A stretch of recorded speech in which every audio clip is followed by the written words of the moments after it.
So here you go, ladies. So how do you gather, maintain, and store your data for reporting? LACES is an online reporting system that will allow you to create a profile for each learner and each tutor, and then you can match them up and things like that. It's a nationwide program, but they have put in different modules to allow for roles and goals. So I was on a training thing and I said something about, she goes, "Oh, you're one of the California people. Let me tell you how to do it." So yeah, LACES, it's not perfect. Nothing is. There are a lot of complaints about every single system I found, but that's what we use. Yeah. LACES. If you Google that, will it come up? It's all capitals? It's all capitals. If you do LACES and literacy, it'll definitely come up. We use LACES as a part of what we do. We also keep all of our hour reports in Excel, just in an Excel spreadsheet. We gather our data quarterly from our tutors, and then we just make sure we have information from them that we can then put into LACES, or to put into our Excel spreadsheet is where we'll put that information as far as our hours go. We do use LACES for initial tracking, match pairs. I can run a lot of the reports on that. I don't use it for the hours, but I do use it for a number of other things. Like I said, we do our reports are not monthly, we do them quarterly, which has pluses and minuses, but we do then, after we get them in, we start putting information into the spreadsheet, and then we contact our tutors who haven't turned in reports so we can make sure that, we stay on top of them. When I started 10 years ago, we had a program called LitPro that was no longer being supported. Thank you, that was the word. No longer being supported. At that time, we didn't have money to upgrade to LACES, so we had a volunteer within our city create an access database for us, which we used for 2 or 3 years. But we had problems because I nor the assistant at the time were familiar with Access, so we were not able to manipulate the data like we would like to have done to fit into the report requirements. So about 4 or 5 years ago, we heard about Salesforce, and Salesforce is a commercial program is a tool to use for tracking marketing and fundraising and all kinds of things, and they offer grants to nonprofits, and it's a really robust program. I will say that we love working with it, and we were very, very lucky to have a volunteer who actually built our requirements into the system. So it didn't cost us anything, and it's free to use for as long as we need to use it. Other programs I hear have problems because it is expensive to get started. But volunteers are out there that are willing to do these things, and it's been pretty seamless for us, and it allows us to manipulate data to make queries, and we've been really satisfied with that. We do ask our tutors to turn in monthly reports. Those reports are, we have a volunteer again that enters that data. She comes in every week to enter whatever new data comes in. And the same thing with roles and goals. We have volunteers that collect the data from the tutors, and we input that into the system, and the system miraculously spits out the reports. Let me just say, though, there's nothing lucky about the fact that you have a volunteer. You must have designed a job and went out and found a volunteer. So it's not, don't just think you can't have that because she lucked on one. She went looking for one. So you can too.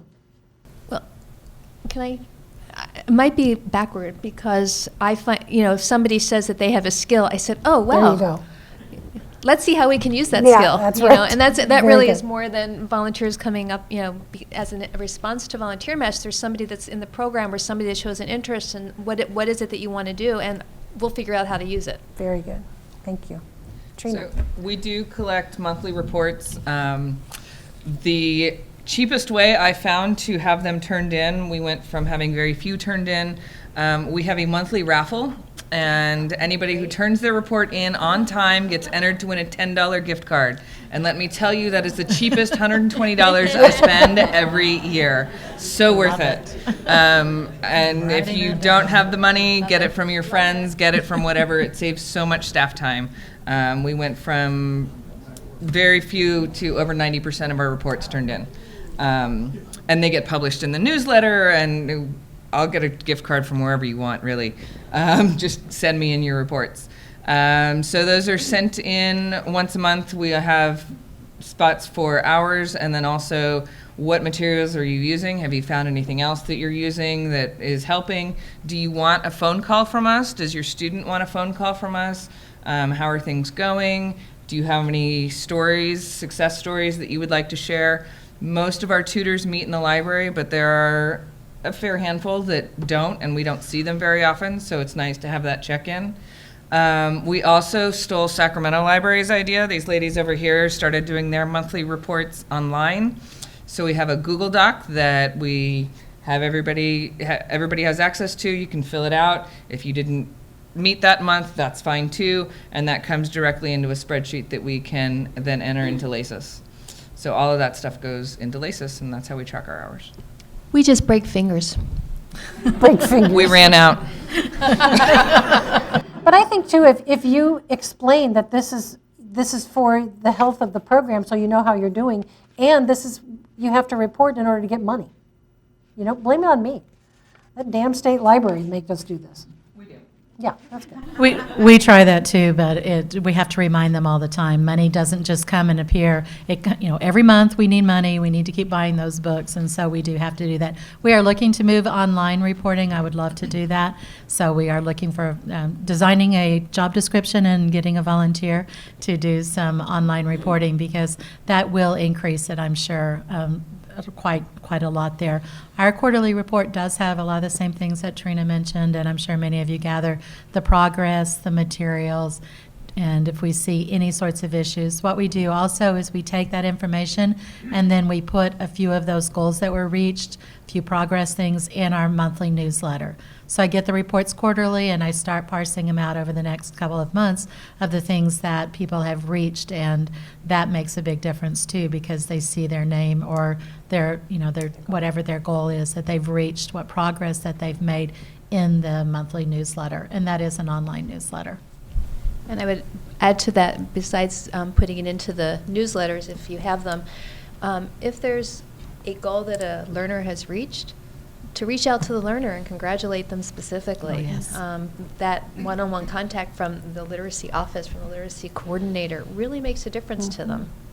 Does. And kind of on a tangent there, it's really important for the coordinator in the office to have a relationship with the student, because the pairs don't always work out, and a lot of students will feel that they have to suffer through this and stay with them because this is a free program that they're participating in.